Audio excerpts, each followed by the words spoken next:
Nico Case has won acclaim as both a singer and songwriter. This month, she's out with a memoir that reveals her difficult journey to indie stardom. Special correspondent Tom Casciato spent time with Case for our Arts and Culture series, Canvas.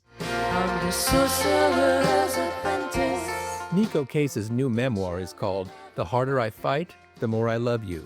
And a big part of her story is right on the cover. The cover of your book is you as a little kid hugging a cat, and then there's this big, scary-ass monster drawn behind you. The monster was kind of my buddy who protected me. That was my rage. I'm not supposed to have that rage, but that rage has saved my life so many times. I'm not getting rid of that rage. The roots of that rage are explored in painful detail in the book. Well, my parents, they both were dealing with incredible trauma, and there was a part of them that was numb and turned off, and they had a kid. And that was you. That was me. And you spent a lot of time literally by yourself. A great deal of time by myself. She describes a childhood of neglect. Her father, she says, barely spoke to her. And then if I was with my mom and my stepdad, they would leave around 6 or 7, and they would be gone till 6. Here's how she tells it in her audiobook. At the river, there was a fabulous swimming hole, big enough for 3 people, but there was almost always only me. I would go to my regular boulder, set down my towel, and immediately begin looking for bugs and animals. Put a pin in that bit about the animals. So I was only spending about 3 hours a day with other human beings, and then only my parents. There are stretches of time, she writes, that add up to literal years that I don't remember just because I was so sad. Add to the mix uncertainty about who she really was. I have never felt like a girl, but I was raised as one, loosely raised as one. Sounds like you were loosely raised. I was loosely raised, but I did try out being a girl. I really resented it. I was like, I hate dresses. I don't want to wear dresses. Get the dress. I'll get the dress off me if you don't get the dress off me. I am a wilderness, yes. Adolescence brought violence that would scar her. For you to undress. Young adulthood brought traumas of its own. My master. But it turns out there's beauty in this story, if you just hold on a bit. If you could give a message to that little kid who was lonely and was neglected, what would you say?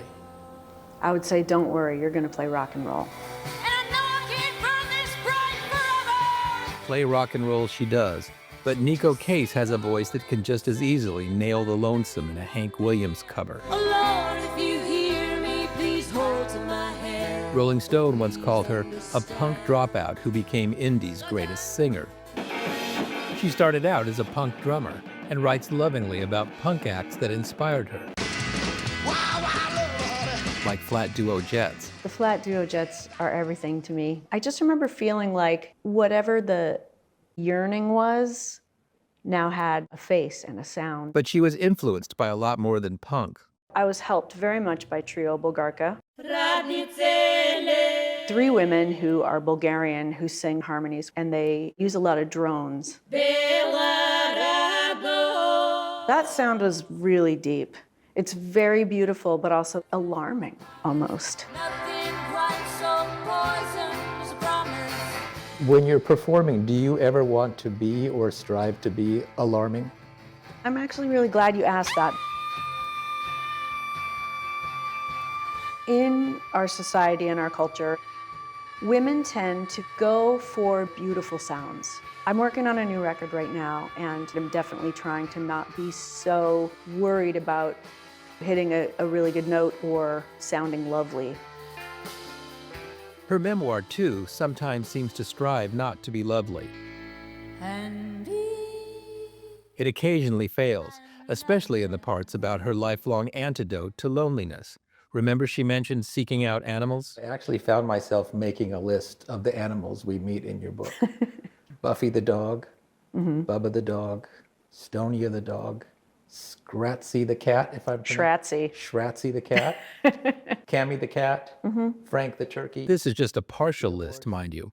Norman the horse. Norman, sadly, we had to put him down last month. He was my first horse, and he kind of taught me how to let my guard down, and he had a really great sense of humor. He loved to do the thing where he wouldn't let me catch him He thought that was hilarious. And then the second I would put my hand on him, he was like, okay, I just needed to get that out. He was the smartest, one of the smartest People? persons. He was a person. Animals, and you might include that monster on the book cover, haven't helped Nico Case figure all of it out. Just some of it. The older I get, the less I know, and I can't prove anything.